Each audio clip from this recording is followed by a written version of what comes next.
벌써 12월 셋째 주 한 해를 잘 사셨는데 우리 원주 목장 매주일마다 눈이 오나 눈이 안 오나 비가 오나 비가 안 오나 계절과 상관없이 원주에서 늘 주일마다 여기까지 오시는 거 사실 보통 일은 아닙니다.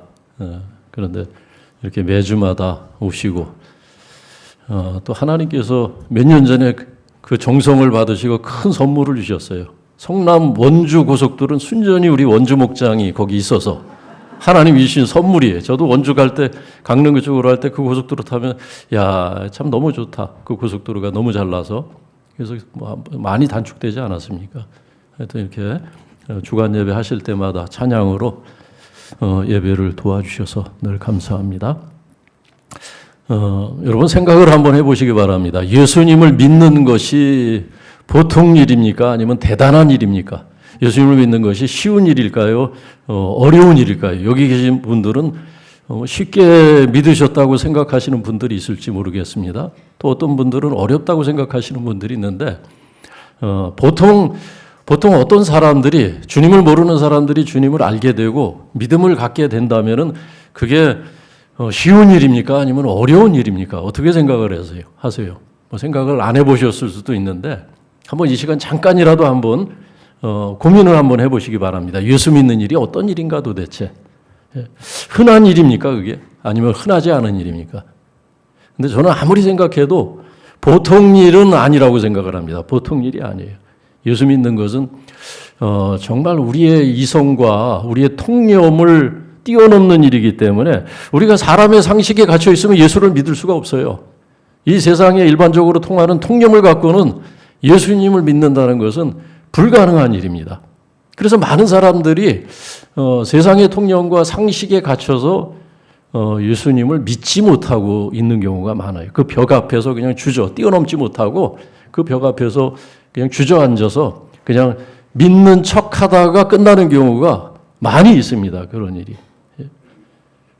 그 철학자 중에 세렌 퀴에로라는 분이 그래서 그런 얘기했다고 그러지 않습니까? 우리의 이성을 십자가에 못 박지 않으면 예수를 만날 수 없다. 예수를 믿을 수 없다. 예수님은 우리의 죄를 십자가에 못 박으셨지만은 우리는 우리의 이성과 우리가 그렇게 소중하게 생각하는 상식과 이성 그것을 부인하지 않으면 그것을 뛰어넘지 못하면 절대 예수님을 우리의 마음의 주님으로 영접하지 못한다는 겁니다. 그래서 우리가 예수를 믿는다면 그건 참 대단한 일이에요. 기적 같은 일입니다. 기적 같은. 그게 우리가 가만히 따져보면 어떻게 믿겠어요? 예수를 믿는다는 것은 예수님의 동정녀 탄생을 믿는다는 것이고 그리고 예수님의 그 십자가 죽음, 우리를 위한 예수님의 고난과 죽음을 받아들인다는 것이고 예수님의 또 부활을 믿는다는 것이고 우리의 구원을 우리가 그를 믿으면 우리가 구원을 받는다는 것, 사망에 이르지 아니하고 사망에서 생명으로 옮겼느니라, 영생을 얻었느니라는 주님의 말씀을 믿는다는 것인데 그게 보통 일이 아니지 않습니까? 어떻게 믿어집니까? 믿으세요 지금?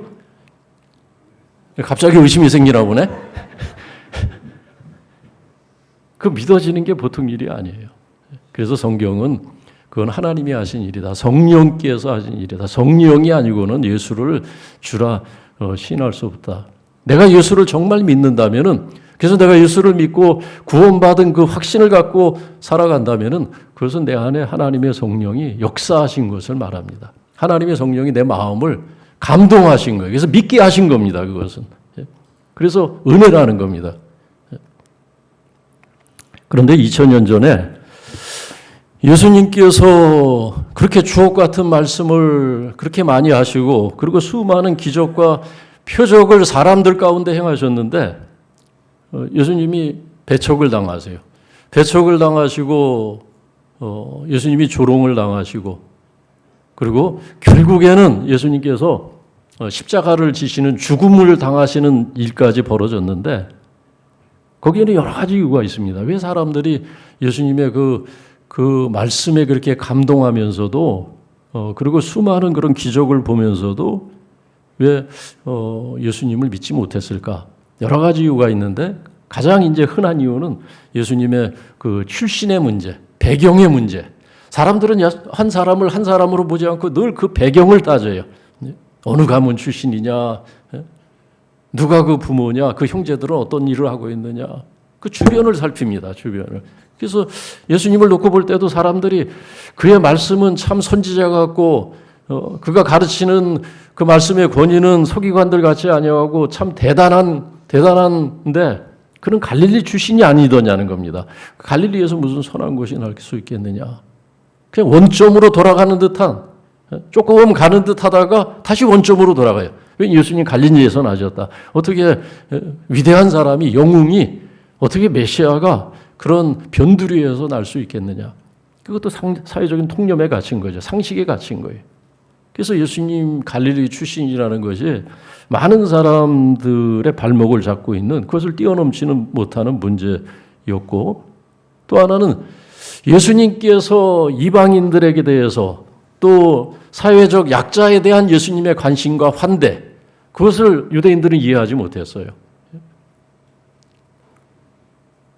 유대인들은 그 자신들이 아브라함의 후손이라는 생각, 선민이라는 생각, 거기에 갇혀서 영적인 우월감이 대단했는데 예수님께서 오히려 그런 것을 파괴하시고 뛰어넘으시고 오히려 이방인들과 자신들이 경원시하고 외면하는 세리 같은 사람들, 죄인들, 오히려 그들과 가까이 하시고 그들을 영접하시는 그 모습을 보면서 이 유대인들이 마음이 편하지가 않았습니다. 불쾌함을 느꼈어요. 불쾌함을. 그래서 그것이 이제 또 하나 문제가 됐습니다. 그리고 또 하나 이제 문제는 우리가 지난주 말씀 앞에서 우리가 요한복음 지난 부분 바로 18절까지 읽었는데 그 말씀에서 드러난 것처럼 안식일 문제. 안식일 가지고 예수님과 논쟁을 한 적이 굉장히 많이 있습니다. 그래서 안식일 문제 때문에 사람들이, 바리새인들이, 소위 경건하다고 하는 유대인들이 예수님을 율법의 파괴자로 그렇게 여겼어요. 율법을 무시하는 사람이다. 율법을 파괴하는 사람이다. 우리의 전통을 파괴하는 그런 사람으로 오해를 했습니다. 그래서 안식일에 어찌하여 일하느냐. 늘 예수님께서 안식일에 일하시면 그 일이 어떤 것인지도 모르고 그 일이 하나님이 원하시는 일이든 아니든 단지 그냥 이들은 안식일에 일하면 안 된다. 그 고정관념에 딱 사로잡혀 있어서 헤어나오지를 못하는 거예요.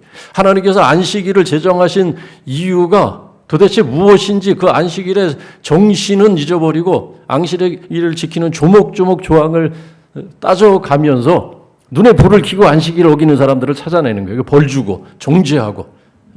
그래서 안식일에 오히려 안식을 주는 것이 아니고 평안을 주는 것이 아니고 안식일을 통해서 오히려 사람들을 옥죄는 그런 꼴이 되어지지 않았습니까? 그래서 예수님께서 오히려 이 안식일 문제에 대해서 지난주에 하나님이 안식일에 일하신다고 그렇게 선언을 하셨던 겁니다. 하나님은 안식일에 쉬시지 않는다. 하나님은 안식일에 천지창조 그 일을 멈추셨을 뿐이지 하나님은 오늘도 이 우주와 자연과 세계 모든 것 보존하시고 운행하시는 일에 하나님은 쉬신 적이 없다는 거예요. 지금까지도. 하나님은 오늘도 일하신다는 거예요. 그러므로 나도 일한다. 안식일은 일을 하지 않는 것이 거룩하게 지키는 것이 아니고 어떤 일을 하느냐는 거예요. 하나님이 기뻐하시는 일을 하고 나 자신을 위해서 살지 않고 그날만큼은 내가 하나님 앞에 서서 나의 시선을 하나님께 고정하고 그 하나님의 뜻을 물으면서 하나님이 기뻐하시는 일을 한다면 그것은 안식일을 거룩하게 지키는 것이고 안식일을 가장 안식일답게 지키는 것 아니겠습니까? 그래서 그 문제로 예수님은 대답을 대신하셨어요. 하나님이 일하시니 나도 안식일에 일하신다. 그런데 이런 오해보다도 더 결정적인 문제가 있었습니다. 유대인들이 그리고 경건한 바리새인들이 오히려 하나님의 이름으로 예수님을 박해하고 결국 십자가에 죽이기까지 한 가장 중요한 문제가 있었는데 그 뭐냐면은 그게 뭐였죠? 지난주 읽은 말씀에 잘 드러나 있었죠. 이 사람들이 왜 유대인들이 예수님을 죽일 생각을 굳혔습니까? 가장 결정적인 이유가 있었죠. 예수님께서 하나님을 아버지라 부르는 문제. 다른 건 다 그냥 묻어두더라도 유대인들이 이 문제만큼은 자신들이 용납할 수 없다고 생각했어요. 어떻게 그 지존하신 하나님을 감히 자기 친아버지라고 부를 수 있느냐? 그럼 자신을 하나님과 동격으로 동등되다고 여기는 것이 아니냐? 그래서 예수님을 죽이려 이제 본격적으로 그런 생각을 품게 되었다고 지난주 읽은 18절 말씀에서 말씀했습니다. 나중에 그래서 예수님께서 공생의 3년을 다 보내시고 체포되시고 고난을 십자가 죽음을 앞두신 마당에 공회 앞에 끌려가서 첫 번째 신문을 받을 때 그 공회를 주관했던 대제사장이 예수님을 신문할 때 딱 한 가지 질문을 했어요. 한 가지 질문. 여러분 그 질문이 뭔지 혹시 아십니까? 기억나세요? 그 질문이 뭐였는지? 예수님의 죄를 찾아내고 죄를 묻기 위해서 던졌던 질문이 딱 하나였습니다. 네가 하나님의 아들이더냐? 그 질문을 했어요. 왜냐하면 예수님께서 수시로 하나님을 당신의 아버지로, 아버지께서 일하시니 나도 일한다. 나를 공경하는 자는 아버지를 공경하는 자다. 나를 믿는 자는, 나를 본 자는 아버지를 본 것이다. 빌립이 아버지를 보여주옵소서 그렇게 요구했을 때 주님께서 나를 본 자는 아버지를 보았거늘 어떻게 아버지를 보여달라 하더냐. 그러니까 예수님께서 수시로 하나님을 당신의 아버지로 그렇게 부르셨기 때문에 이것이 이제 넘을 수 없는 그런 문제가 됐던 겁니다. 그래서 그걸 먼저 따져 물었어요. 하나님이 내가 정말 하나님의 아들이라냐? 예수님께서 뭐라고 대답하셨습니까? 좀 생각해보고 대답하겠다 그러셨어요? 예수님께 그 자리에서 밝히 말씀하시지 않았습니까? 네가 말하였다. 내 말대로라는 거예요. 내가 말한 거. 그거 맞다. 예수님은 당신이 하나님의 아들 되심을 공적인 자리에서 시인하셨습니다. 그 말을 듣고 이 대제사장이 혈기가 나고서 열이 받아가지고 뭐라고 얘기하면 자기 막 옷을 막 찢어버리면서 뭐라고 얘기했습니까? 이제 무슨 더 증거가 필요하냐? 그걸로 신문을 끝냈어요. 이거 하나만 가지고도 예수를 죽이기에 충분하다는 거예요. 다른 증거 필요 없다는 거예요. 다른 죄를 줄 만한 그런 것들 따질 필요가 없다는 겁니다. 이거 하나로 충분하지 않느냐? 그리고 이제 그냥 빌라도 법정까지 예수님을 끌고 가서 죄를 주고 십자가에 내몰았던 것 아니겠습니까? 그러니까 가장 그 문제를 심각하게 따졌던 겁니다. 그런데 오늘 예수님께서는 당신이 하나님의 아들 되시고 또 왜 그 높으시고 지존하신 그 하나님을 아버지라고 부르는데 조금 더 주저하지 않으셨는지 그 이유를 오늘 여러 가지로 말씀하는데 먼저는 예수님께서 하나님과 일치되심을 말씀합니다. 19절 말씀 보니까는 예수님께서는 스스로 행하는 것이 없다는 거예요. 예수님께서는 독불장군이 아니시라는 겁니다. 그냥 생각내는 대로 당신이 하고 싶은 일을 임의적으로 하시는 것이 아니라 하나님께서 보여주신 일, 하나님께서 하라고 하신 일, 그 일을 한다는 겁니다. 하나님께서 행하시는 일, 아들도 하나님께서 행하시는 그 일을 할 뿐이라는 것이. 그래서 예수님께서는 하나님과 하나 되셔서 하나님이 하시는 일을 하고 하나님께서 하여 주시는 일, 보여주시는 일, 그것을 할 뿐이라고 임의로 하시는 일이 없다는 거예요. 여러분 예수님께서 기도하실 때 예수님께서 많은 기도를 하시고 제자들에게 기도에 대해서 또 가르쳐 주신 적도 있는데 겟세마네 동산에서 기도하실 때 예수님의 기도의 클라이막스는 어떤 부분이었습니까? 어떤 부분이었어요? 기억나시죠? 어떤 분은 기도할 때 그 생떼를 쓰는 분이 있어요. 생떼를 쓰고 막 고집을 부리는, 그래서 자기 자아를 점점 기도하면서 강화시키고 아주 그냥 고집스러운 그리스도인으로 늙어가는 경우가 있어요. 그건 익어가는 게 아니라 늙어가는 거예요. 우리 유행가 가사에 나이 드는 것은 늙어가는 것이 아니라 익어가는 거라고 노래에도 그랬는데 익어가는 게 아니라 늙어가는 분이 있어요. 고집스럽게. 근데 기도를 잘못하면 그래요. 생떼를 주시옵소서 계속 그냥 주문처럼 반복하면 그게 훌륭한 믿음이고 기도인 것처럼 이렇게 착각하는 경우가 있어요. 예수님께서는 그런 기도를 가르쳐 주신 적이 없어요. 오히려 자기를 부인하라고 말씀하셨고 십자가지라고 말씀하셨고, 예수님께서는 겟세마네 기도에서 뭐라고 기도를 끝내셨습니까? 아버지의 뜻대로 되기를 원하나이다. 아버지의 뜻을 이루고자 기도하셨던 거예요. 당신의 뜻이 아니라. 예수님은 아버지와 일치되셨어요. 늘 아버지의 그 하나님의 뜻을 찾았고 당신의 사역을 그 뜻에 일치시켰기 때문에 하나님을 아버지라 부르는데 조금도 주저하지 않으셨다는 겁니다. 두 번째 말씀하시는 것은 20절, 21절의 말씀인데 사랑과 구원입니다. 하나님이 아들을 사랑하셨다는 거예요. 아들을 사랑하셔서 그 행하시는 것을 다 아들에게 보이시고 아들로 하여금 더 큰 일을 하도록 하셨다는 겁니다. 그리고 하나님은 그 사랑으로 당신이 원하는 사람들을 죽은 자 가운데서 살리셨다는 거예요. 사랑과 구원. 예수님께서 하시고자 하는 일은 바로 하나님이 하시는 그 일을 하시는데 그것이 바로 사랑과 구원이라는 겁니다. 이상하게 하나님께서 율법을 주신 것도 율법의 마침은 사랑이라고 하셨기 때문에 율법을 주신 것도 사람을 살리기 위해서 율법을 주신 것인데 희한하게 율법을 지킨다는 사람들은 죽이자는 거예요. 항상 그 율법을 가지고 죽이자. 죄를 찾아내서 죽이자. 어디 눈에 불을 켜고 죄 지은 사람들만 찾아내요. 그걸 가지고 율법을 잣대 가지고 늘 그 고소고발의 달인이 있는 것처럼 민원의 달인이 있지 않습니까?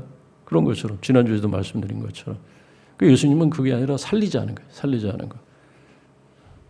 왜냐하면 하나님이 기뻐하시는 일이 바로 살리는 것이기 때문에. 그래서 법대로 합시다. 회의에도 법대로 합시다. 그런 말을 자주 하는 분이 있어요. 율법을 오해했기 때문에 그런 일이 있습니다. 예수님은 살리자고 하시는데 그것이 바로 하나님께서 하시는 일이고 하나님이 기뻐하시는 일. 그래서 하나님이 기뻐하시는 일을 당신이 하시기 때문에 예수님은 하나님을 아버지라 부르는데 조금 더 꺼리낌이 없으셨다는 겁니다. 또 세 번째는 22절, 23절에서는 예수님은 하나님의 대리자라는 겁니다. 하나님께서는 직접 세상을 심판하지 아니하시고 뭐라고 그러셨습니까? 아들에게 맡기셨다는 거예요. 다 맡겼다는 거예요. 100% 하나님이 다 맡기셨다는 거예요. 그래서 하나님을 믿는 것은 뭐냐? 그 모든 권한을 예수님께 맡겼기 때문에 예수님을 믿는 것이 하나님을 믿는 것이고 예수님을 공경하는 것이 곧 하나님을 공경하는 것임을 하셨습니다.